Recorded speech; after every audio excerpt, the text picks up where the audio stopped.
Facebook can predict stuff about you with greater accuracy than your spouse of 25 years just on the basis of 30 likes. Yeah. You know, because there's this thing like, you know, for example, if you buy fresh fennel, that means you're a low insurance risk. Or if you like traditional architecture, you're more likely to be conservative. Whereas if you like modern architecture, you're more likely to be left-wing. These kind of links are easy to make, and you can rest assured the tax collection vehicles will be making these kind of observations. Like, this is 2013. Target knew a girl was pregnant before she did, 12 years old. Yeah. And it just saw what she was buying, and it just knew she was pregnant. The taxman has access to Google. The taxman has access to ChatGPT. And if they're doing a search on you, and they see that you're posting pictures of yourself on holiday and you're driving a Rolls Royce and you're doing all these things and you're declaring low levels of tax, well, it's going to be obvious that there's a discrepancy. And AI will monitor this in a way that individuals can't. And it will probably, AI, I'm sure, it must already be doing it. It will just draw up a list of citizens going, look, this guy's, he's got one lifestyle and he's got one tax declaration. He needs investigating. So you know that's going to happen. And they're going to get machines to do all the heavy lifting. So, you know, tech gives us new powers to scrutinize each other.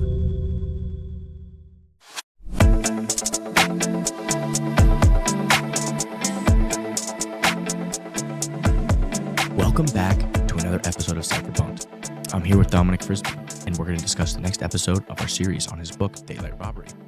Today, we're going to talk about data, the taxman's friend, and the broken system that we all know exists. Welcome back, Dominic. Thank you very much. So in the last episode, we looked at how economies are changing and how the digital economy is so hard to tax because tax systems are designed around physical economies from a different age. And whether it's international companies, international citizens, or robots and AI and just digital technology itself, it is much, much harder to tax than physical goods that you can track going from A to B, or physical worker that you know goes to this same place to work every day. But by the same argument, digital technology is also going to provide an answer for governments, because they will start using data, and they already are using data, in order to make their tax collection better. They will use AI to inform their tax collection and to guide their tax collection. This has really accelerated since you wrote the book. I mean, I'm sure it has. Yeah. You know, tech is going to do the work of officials, basically. Are we headed towards a Chinese-style social credit system for taxes? Probably. I mean, there's this thing, they have it in some countries, Brazil, Mexico, and so Brazilian and Mexican listeners are going to know more about this than me, but this thing of electronic invoicing. So when I send you an invoice for a job, I also have to file that invoice with the central government database so that it can then track invoicing. And I don't think CBDCs are ever going to actually happen. I think they're going to try it and they aren't going to work. But nevertheless, you know, once we have central bank digital currencies, it will be much easier for governments to monitor transactions for which central bank digital currencies are used. I think one of the reasons why they fail is that people aren't actually going to use them. I think you guys had somebody, maybe it was the EU in general, they were talking about CBDCs and how excited they were to like have money that was going to expire. You know, all this crazy stuff. That's the thing you forget about. Yeah, money with an expiry date. You've got to spend it by a certain time or it expires. Can you imagine? I mean, that's the very opposite of store of wealth. I talk about stealing from your citizens. So, but yes, so there's this invoice tracking thing. I think they have it in Mexico, as I've already said. Italy apparently is introducing it as well. And the other way that they're already doing it. So we had this TV program called something like My Fat Gypsy Wedding or something like that. And all the stars of My Fat Gypsy Wedding were, you know, having this very lavish lifestyles. And somebody from the taxman looked at the lifestyles they were showing in magazines and on the television and so on, and then looked at what they actually paid in tax and found that there was quite a big discrepancy. And so, for example, it's going to use social, like, you know, the taxman has access to Google. The taxman has access to ChatGPT. And if they're doing a search on you and they see that you're posting pictures of yourself on holiday and you're driving a Rolls Royce and you know, you're doing all these things and you're declaring low levels of tax? Well, it's going to be obvious that there's a discrepancy, and AI will monitor this in a way that individuals can't. And it will probably AI, I'm sure it must already be doing it. It would just draw up a list of citizens going that this guy's he's got one lifestyle and he's got one tax declaration. He needs investigating. So that's going to happen. And in fact, I mean, I know this is in the last election, 2016. This is 2013. Target knew a girl was pregnant before she did. That was super creepy. That's good. And this was Target 10 years ago, 12 years ago. Yeah. And it just saw what she was buying and it just knew she was pregnant. I could blow your mind. We could go down. We could spend 3 hours talking about this whole thing. There's a guy named Dr. Robert Epstein who's done so much research on this and how Google is using their search algorithms and the data that they're getting on everybody to basically mass manipulate, socially engineer the population. It's very. I know I'm being social engineered by Twitter. I have no doubt about it. I'm like, the algorithm decides what I look at. I keep forgetting to click on my own followers. I just read whatever they are. And it's, thank goodness, it's just all fitness bros that it sends me. It's bizarre. It sends me fitness bros and how to treat women, be a man and how to win with women. So obviously I've got an issue with that. But anyway, I mean, Facebook can predict stuff about you with greater accuracy than your spouse of 25 years, just on the basis of 30 likes. Yeah. Because there's this thing like, for example, if you buy fresh fennel, that means you're a low insurance risk. Or if you like traditional architecture, you're more likely to be conservative. Whereas if you like modern architecture, you're more likely to be left wing. So there's all these obvious. I like modern architecture, so I'm a buck to the system. Well, I think American modern architecture is slightly different because you use traditional weights and measures. But anyway. Yeah. I mean, I like modern American residential architecture. I think it's great. So much better than English. Cambridge Analytica was a company that Trump used in the 2016 election. And they found, for example, that people who owned American cars were more likely to vote Trump. So they did a whole thing where they targeted people who own American cars, and then Cambridge Analytica ended up getting in a lot of trouble. But in any case, these kind of links are easy to make, and you can rest assured the tax collection vehicles will be doing these kind of, making these kind of observations. And, if a guy's buying expensive champagne and he's doing Google searches about tax havens and suddenly he's got a cryptocurrency exchange that he's using in Liechtenstein or something, it's pretty obvious that something dodgy is going to be going on. So they'll investigate him, and they're going to get machines to do all the heavy lifting.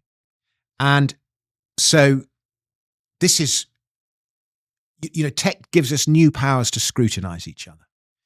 And there's a great book by this barrister called Jamie Susskind called Future Politics. And it's just so thorough. It's a big, big read, but it's one of the most thorough books I've ever read. But he does this. There's the digital life world has brought about this transformation in the capacity of humans to scrutinize each other. And I'll just read this passage because it's so good. First, whole swathes of human life that were unrecordable or too complex to be grasped in their entirety will be seen and understood by those with the means of scrutiny. The taxman. Second, this scrutiny will be increasingly intimate, taking place in spaces we previously thought of as private. Third, the information gathered through scrutiny may be increasingly imperishable, outlasting our memories and even our lives.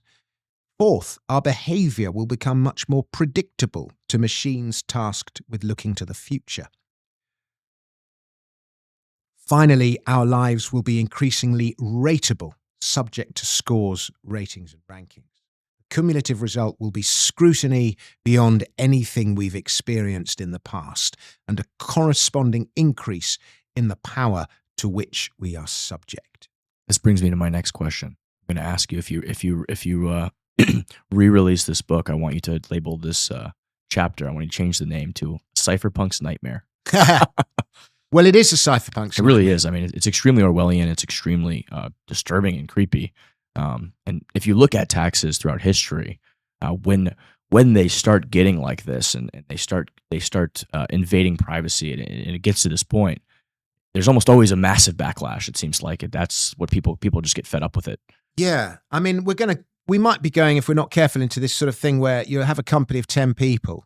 2 people actually do productive work, and 8 people are dealing with the tax man or That's the how it feels regulator. like already here. Well, do you know what I mean? Job, And but it's funny. Like, so technology's changing it, but the dance between collector and payer, between freedom and taxation, between collecting as much as you can and not hampering business activity, it's an eternal dance. The tools have changed, but the dance goes on. But if you're in another jurisdiction, or you're an international sovereign individual or whatever, it's not so easy. The issue is cross-border. So, if I leave the UK and I go and base myself somewhere else, HMRC can scrutinise me as much as it likes. But if I'm now a citizen of the United States or a citizen of Europe or somewhere else, it doesn't matter. And so you're going to see. I mean, they do try and commit these tax sharing alliances, and obviously the EU is the most obvious example of that because it's cross an entire continent. But even across the EU, it's hard.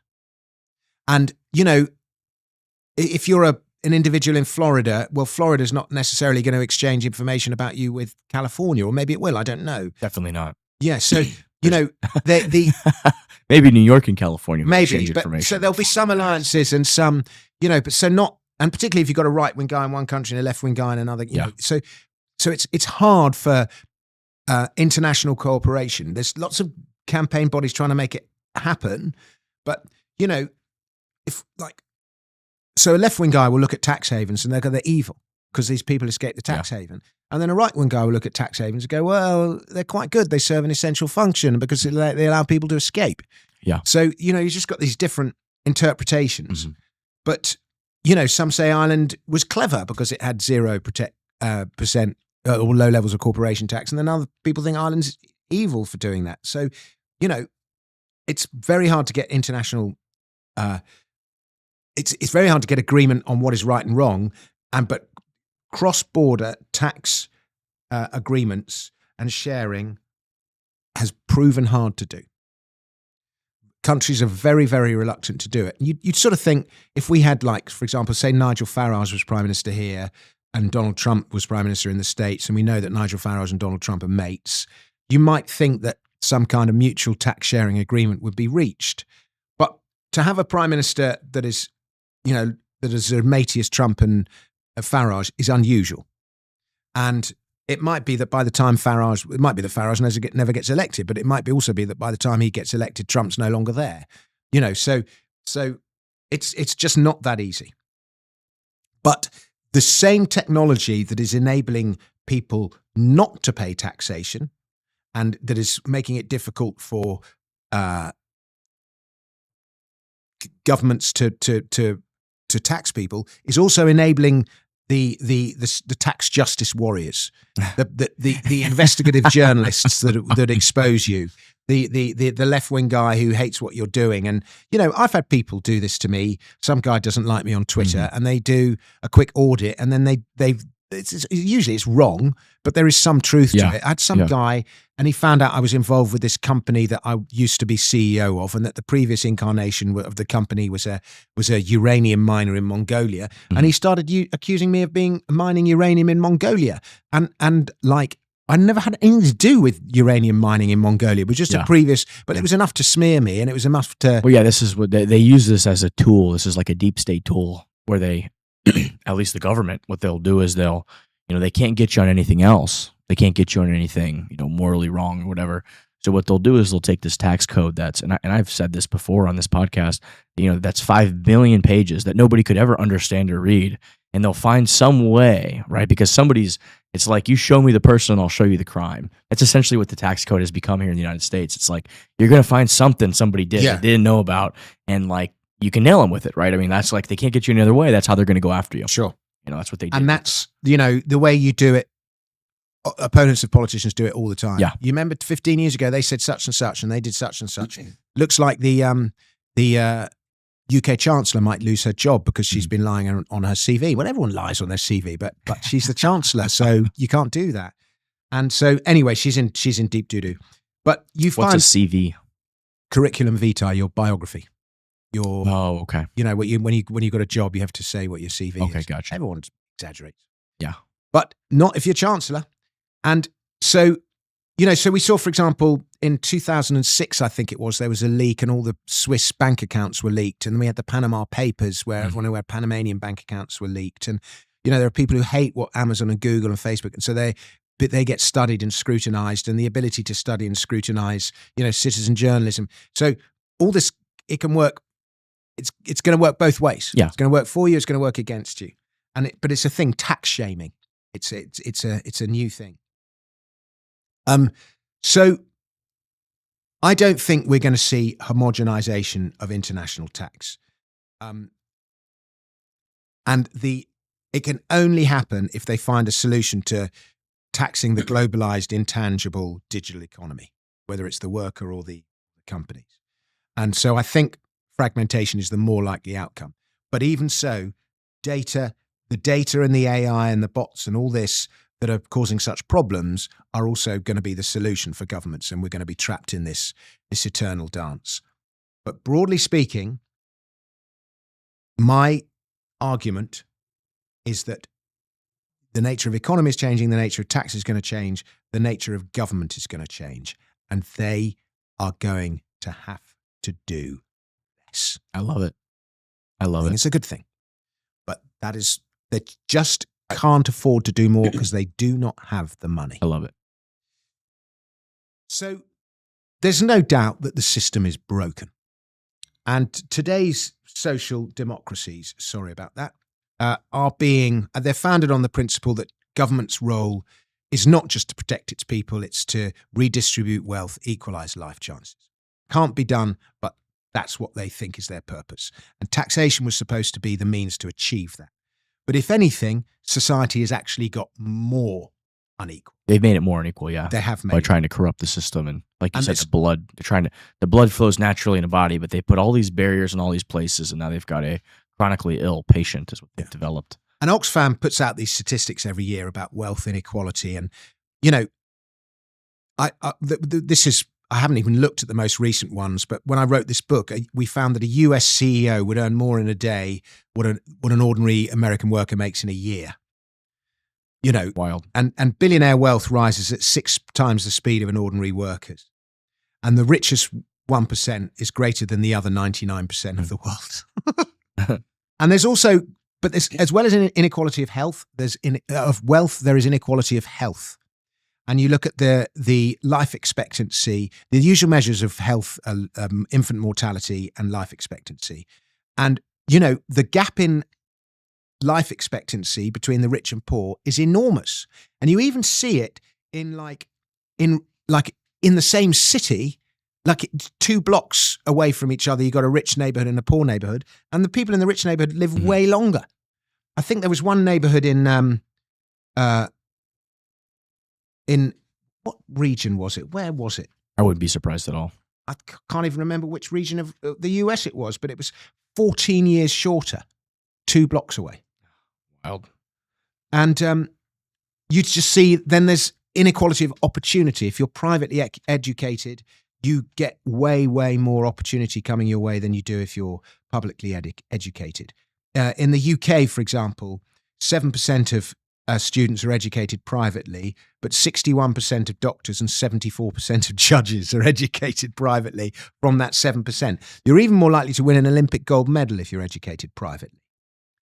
And then, of course, we got wealth inequality that we've talked about, and the fiat system, how the nature of fiat money and the Cantillon effect and all the rest of it creates inequality. Income tax in itself creates inequality because the super rich do not rely on their incomes. They rely on their wealth appreciation, which goes untaxed unless you sell the assets and pay capital gains tax. Whereas the young worker who starts out with nothing, all he has is his labor is taxed heavily, and the money he's paid in is subject to inflation. And so he's constantly being knocked back. Yeah. And the result is inequality between work, capital and assets, and between labor and capital, I should say. We know, we've talked about it endlessly, how the inflation tax has winners and losers. And even the tax system itself is inconsistent. So all this has created a hugely disenfranchised, alienated middle class, an angry working class, and it means huge political and social unrest. And that's why we have the divided, arguing world which we have. And it's why, Donald Trump got elected, and why him and Musk have the support of the people doing what they're doing, because it's exposing all of this. And so, everything the government does, health, education, money, taxation, they all result in inequality when they're supposed to do the opposite. Yeah. The system is failing. Yeah. Again, that's the argument. So many people that buy into these ideas of socialism and communism haven't done the due diligence to study the history to realize that these systems perpetuate the opposite, right? It's I think it's Thomas Sowell has a great quote, something like, the biggest mistake of the left is like thinking that judging a policy by its intention rather than its outcome. Something along those lines, Paul. Maybe you can look up that Thomas Sowell quote.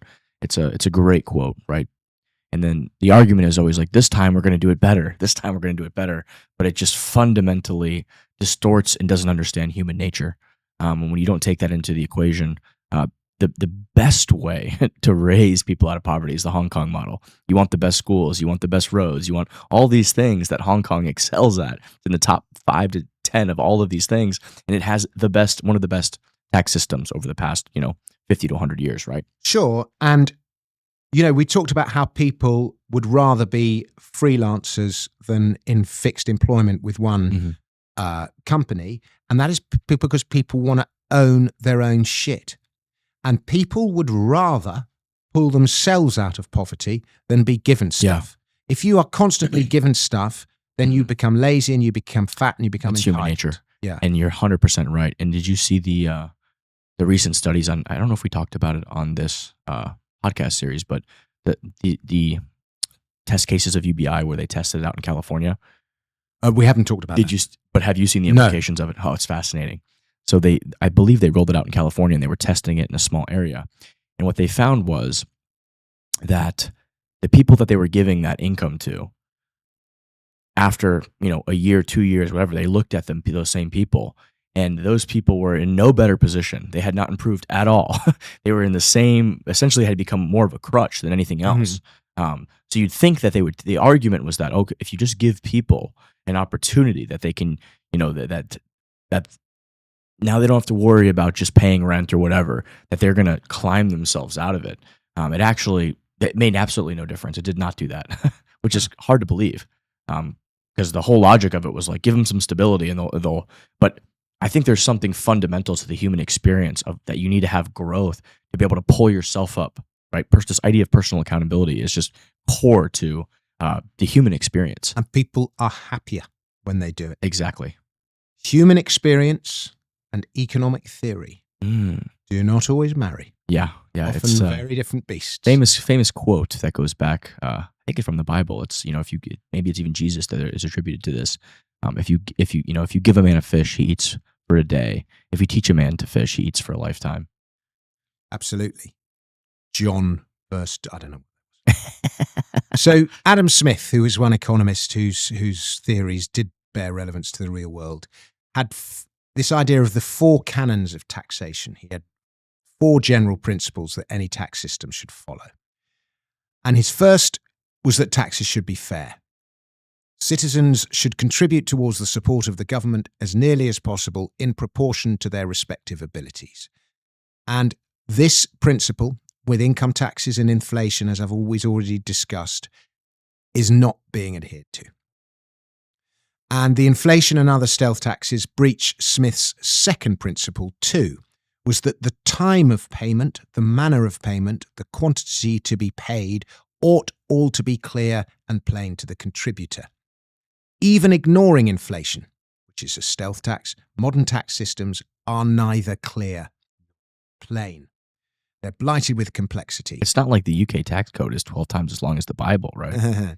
We have many things to be proud of in the UK, and one of them is that we have the longest tax code in the world. 10 million words, 21,000 pages. It's bigger than that now. These are 28 numbers. It's longer than the longest book ever written. And the think that it's 8 times longer than the longest book ever written. It's unfathomable. It's more, 10 million words is more than most people read in their entire lifetime.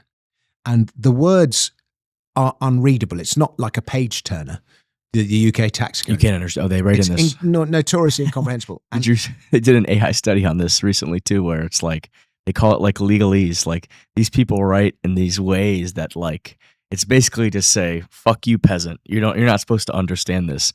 So they've actually did a study on it. Like they do it in law, and they do it in like the tax code and stuff like that. Well, they definitely do it in law. And the other place, Greenspan used to call it purposeful obfuscation. That's exactly what it is. And you see it in finance. I think the tax code is slightly different because it's written to be, it's instructional. But even with that, it's still incomprehensible. I try to read some of it. It's like, it It's just goes just into my head. unreadable. And we had the last chancellor we had was Nigel Lawson, who was chancellor in the late 80s. He was the last chancellor that he had. He tried to remove a tax with every budget. And apart from that, every single chancellor we've had ever since has just added taxes. So George Osborne introduced the Office of Tax Simplification, and the tax code doubled under his tenure. It's just nuts. And it just keeps on growing and growing. Your US Internal Revenue Code is about, I think it's about a quarter the length of ours, but it's still massive. Still unfathomable. Einstein, the hardest thing in the world is to understand income taxes. He couldn't understand his tax forms. Einstein. Yeah. No, I can't. And then you get, they're like, here, sign this under the penalty of perjury. Yeah. Sign this. And I'm like, my accountant's telling me, I'm like, this is what we're not responsible for this X, Y, and Z. It's like, well, then why the fuck am I paying you? Because I can't be responsible. I have no idea what this is. Yeah. And it's like, sign it or go to jail. Yeah. Well, precisely. Okay. And the Hong Kong tax code is 1%. That's 1.5% maybe of the length of the thing. Wild. And complexity compounds inequality. Because the rich have the resources to navigate the complexity and the poor don't. That's kind of what I was saying earlier, which is, you're exactly right. I mean, that was my point in the last episode we recorded, was that just that thing, right? Say that quote again. Complexity compounds inequality. Complexity compounds inequality. Mm-hmm. That's fascinating. That's Dominic Frisby. That's not Einstein. Oh, that is Dominic Frisby. And the some businesses have the resources to lobby, other businesses don't, and so on. Well, we felt that with crypto. You were talking about that. Like the lobbying situation is that we were at a mismatch. These big bankers had done so much, and they were literally trying to crush the competition, right? And many of us who are building companies and, we're cypherpunks, and, we believe in this brilliant future that we want to create, and like, boom, here's the real world. So yeah, we had to reorganize. It's like, the return of the Jedi. That's what it felt like, right? We've been, so now we've got to play the game. Don't hate the player, hate the game. I mean, that's just what it is. Absolutely. But remove the complexity, simplify the system, and you also, as well as making it equal for all, you reduce the scope for error and avoidance. You make the playing field more level. Complexity leads to error. So Smith's third principle was that taxes should be levied at the time or in the manner in which it is most likely to be convenient for the contributor to pay it. Now, with taxes levied at source, that third canon is kind of adhered to. Though they're levied they do this not for the convenience of the taxpayer, but to maximize takings. And fourthly, and we don't think about this, but Smith suggested that taxes should cost as little to collect. If a tax you levy $1 in value, but it costs you 50 cents to collect, then it's a kind of wasteful tax because 50% of the expense is in the collection. There was some huge thing about this in the news. Like, I can't remember when, but a while ago, it was like, I think it was during the Biden administration. They did this whole big thing about how they found the $1 billion in taxes or whatever it was. And then when you look at the whole thing and you look at all the math and how much money they had to spend to do it, it was like, it cost like 80 billion to collect 1 billion. I couldn't believe it. It was like unfathomable. That might be an exaggeration of the amount, but it literally cost more to collect less. It just made no sense. Yeah, I mean, so the way they do that now is they put the responsibility to collect on the payer. So the company has to collect it for the income tax for the government, or the company has to collect the sales tax for the government. So the responsibility, so it doesn't cost the government anything, it costs the economy. So as well as paying the tax, they have the cost of collecting the tax. But At least the good thing about that is the private sector is inventive, and it usually finds the cheapest way of doing that. I think in 2018, I want to say the US tax compliance cost the economy $409 billion in 2018. So that would be the equivalent to the gross product of 36 states combined. That's unbelievable. Yeah. And you will spend some 9 billion man hours complying with IRS tax filing requirements. 9 billion man hours, which is equivalent to 4 million workers doing nothing but tax return paperwork. 4.3 million workers. And that's roughly the same number as there are Americans who work as drivers. 4.3 million people doing nothing all year but tax return paper. So this is the real fiscal drag on the society. Yeah, and the advancement. The cost to the government in the UK, despite all the advances in financial technology of collecting taxes, is the same in the UK as it was 50 years ago. Relative. So Smith's canons are not adhered to, and people are angry. Now, we know that, injustice is rife and that people are discontent and there's anger. And it's the same anger that we saw in, ancient Mesopotamia with Urukagina. And sorry about that. I keep getting texts. I should switch my phone off. You're a popular man, Mr. Frisby. Well, yes and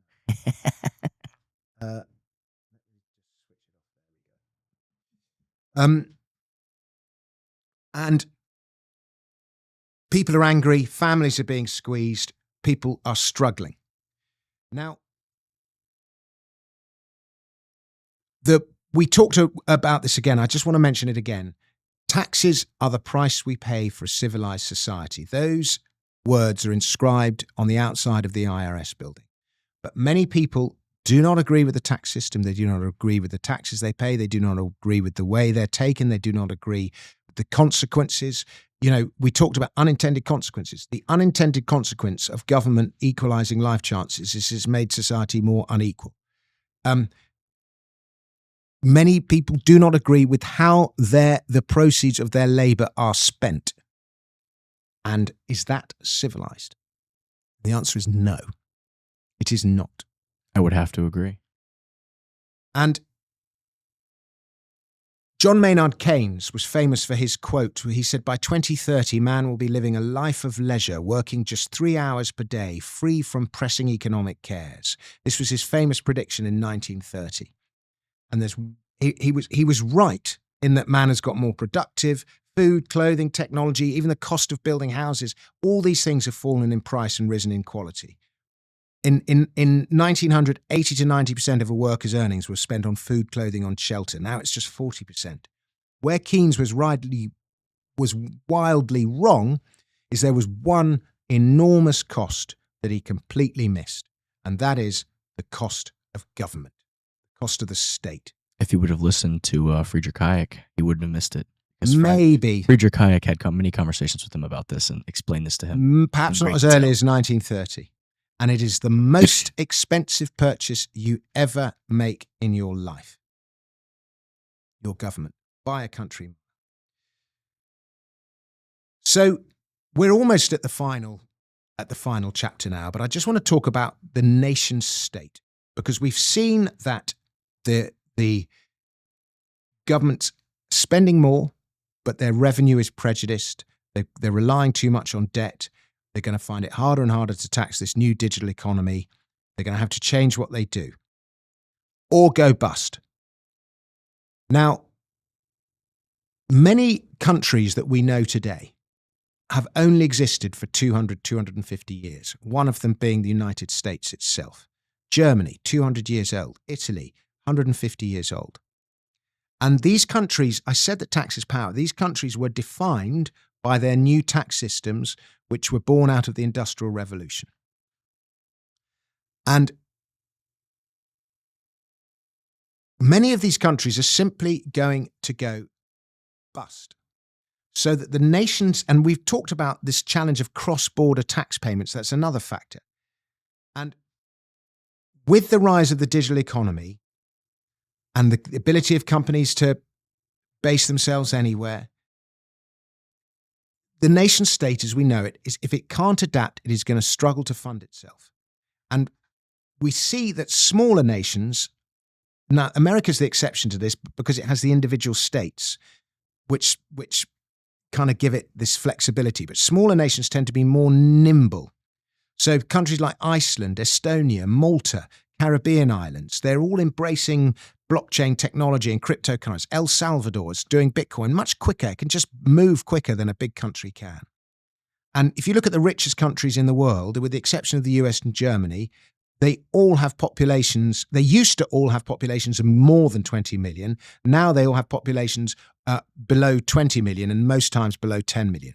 They are small per capita GDP.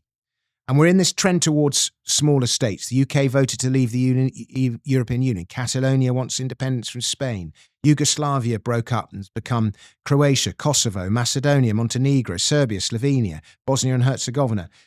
And you're just seeing this shrinking of everything. More countries are going to try and leave the EU, I think, fairly soon. And as their tax systems fragment, it's smaller nations that are better able to adapt and change their tax systems. But what I hear when you say this is just this idea of large centralization turning into, even with states and countries, a more decentralized, distributed model. Yeah, I think so. Which was predicted by the writers of The Sovereign Individual. So, it was indeed. So I think we will see greater fragmentation. And you'll also see this thing of Asia marching relentlessly forward and the EU getting left behind. And it's going to have to change the way it taxes people if it doesn't want to get further left behind. And that means less government. This is why I think we're at the beginning of a new golden age in the United States, because you've suddenly got this enormous purge going on, and it's going to reduce the cost of government and ultimately reduce the amount of taxes. I mean, the stuff that they are wasting money on, our tax dollars, is so... I'm almost shocked that there's not a civil war happening right now. Well, like when you just see, $50 billion for this and $80 million for this and $100 million. I mean, it is like just unbelievable, some of the stuff that they're wasting money on. It's an ideological war. Yeah, I mean, you've got political parties weaponizing the U.S. taxpayer to fund, attacks against their opponents and the media. I mean, obviously this is antithetical to American democracy and the American Constitution itself. But it's all being done with everybody's tax dollars. I mean, and the fact that they've gotten away with this idea of, the stuff that they're not allowed to do at the government level. They're called these things NGOs, non-governmental organizations, that are literally just funded by the government to do the things the government technically is not allowed to do. I mean, it's treasonous. I mean, it's essentially treason.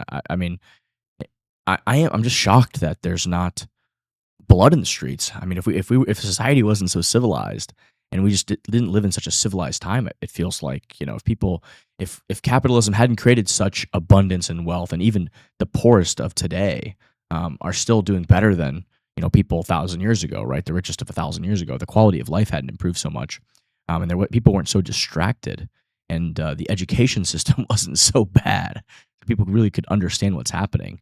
To me, it's breathtaking, the corruption and the amount of tax money that the taxpayer, people work their whole lives and they labor for. That money is just taken, and just $100 million is thrown at like transgender this or socially engineer people through Thomson Reuters. It's like 5,000 people work their whole lives for that money, and you took that and spent that on literally trying to socially engineer the population to take COVID vaccines, or to send $80 million to Ecuador to fund transgender surgeries. I mean, this is unbelievable that we're living through a time where we can look at this and that there's not blood in the streets over something like this. Well, I think it's because everyone's in front of their computer screens. Yeah. I mean, it's infuriating. And well, it makes somebody never want to pay tax. It makes me never want to send another dollar to the federal government ever again. Well, I don't blame you, and all I can offer you is the positive thought that you are putting a huge stop to it in America. I mean, there's always going to be something that goes on that's bad, but Yeah. what's happening in America is wonderful. It is not happening in Europe. Yeah. Long way. Well, what we did is way worse. We've been funding you guys too, though. We've been the American taxpayer is sending money to the British brainwashing corporation, like Thomson Reuters. I mean, like NPR. Mm-hmm. Like, we're paying for that, for them to then turn around, and it just, the whole thing is disgusting. And which does bring us to what your conversation here. It absolutely ties into what we're talking about. This is not the role of government. I don't care what you think. The government should not be involved in this. And I feel like, I mean, even if you believe in communism, do you think that the government should be funding, the media to brainwash people and do all these different things? I don't know. I'd think at least you'd think they'd give the money to the poor people, right? Like, that is kind of the idea of communism. It's like, give to everybody, but like, to just give, I don't know. We'll see. How can anybody agree with this? I mean, all this is being exposed now, and we'll see if prosecutions result of it. And I kind of hope they do. But we're in a culture war. They call it the culture war. We are in an ideological war, and in a funny kind of way, we've always been in an ideological war. The struggle between large government and small, between authoritarian and libertarian, between old business practices and new tech, between more taxes and fewer taxes, between more complicated taxes. It's all going to continue. And one time, one side gets the better hand, and another time, another side gets the better hand. Neither side will roll over voluntarily, but those nations that opt for low, fair, and simple taxes will be the ones that thrive. Where taxes are lowest, and thus where people are most free, is where we will see the most invention, the most innovation, and the greatest wealth creation. And this has been the case throughout history, and it will always be the case.